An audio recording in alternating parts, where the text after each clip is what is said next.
The Wife of Bath's Tale is among the most iconic poems in Geoffrey Chaucer's The Canterbury Tales.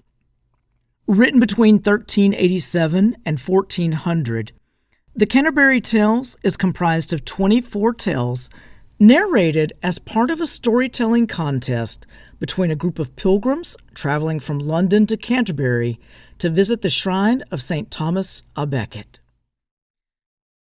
The Wife of Bath's Tale is widely recognized as a proto-feminist work since the story explores the double standard applied to women in Chaucer's era.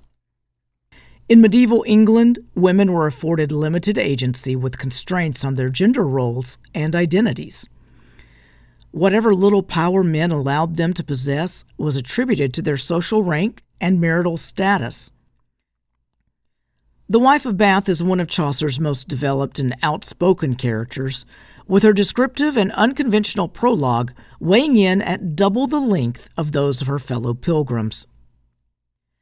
The Wife of Bath begins the prologue to her tale by making a case for the importance of life experience for women. Having married 5 times herself, she argues that the Bible does not prohibit women from marrying more than once, as Abraham and Solomon did. Instead, she says, the Bible orders people to go forth and multiply, which she interprets as license to use her body however she chooses. Soon, the pardoner, a shameless seller of Catholic pardons for sins, interrupts. He claims that he was about to take a wife, but that the Wife of Bath has put him off of the idea. The Wife of Bath advises him to listen carefully to her tale before forming an opinion on the matter. The Wife of Bath goes on to describe her 5 husbands, 3 of whom she characterizes as good.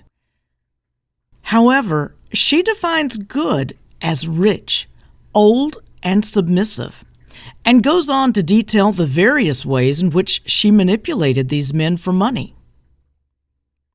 Her tactics included withholding intimacy, nagging at them, and accusing them of infidelity. The last ploy is especially hypocritical, since she admits to having been adulterous herself. In contrast, the Wife of Bath describes the following 2 husbands as bad. Her 4th spouse was a drunk who kept a mistress, while her 5th husband, Jenkin, was kind to her in the bedroom, but beat her viciously.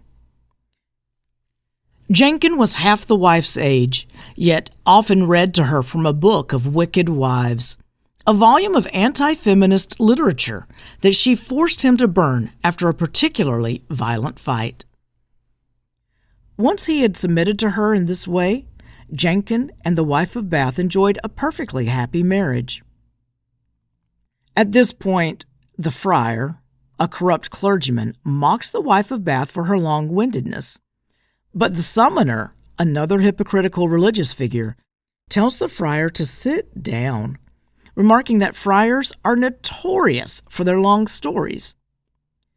The friar retorts that when his turn comes, he will seek his revenge by telling a farcical tale about a summoner.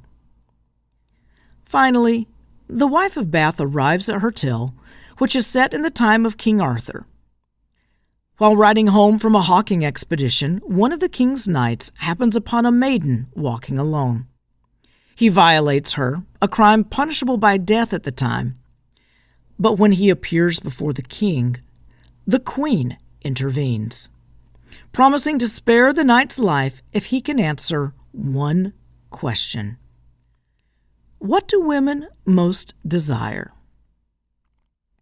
Given 1 year to answer this query, the knight journeys far and wide, asking the question of everyone he encounters.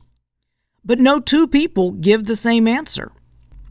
Whereas some say wealth, others say status, freedom, or good lovers. A year passes, and the knight journeys back home to appear before the queen. But on his way, he encounters a group of 24 maidens dancing in the forest. He approaches the women, but they suddenly disappear, leaving only an ugly old woman. She agrees to provide the correct answer to the queen's question, but on the condition that he do whatever she asks. He agrees, and she whispers the answer into his ear.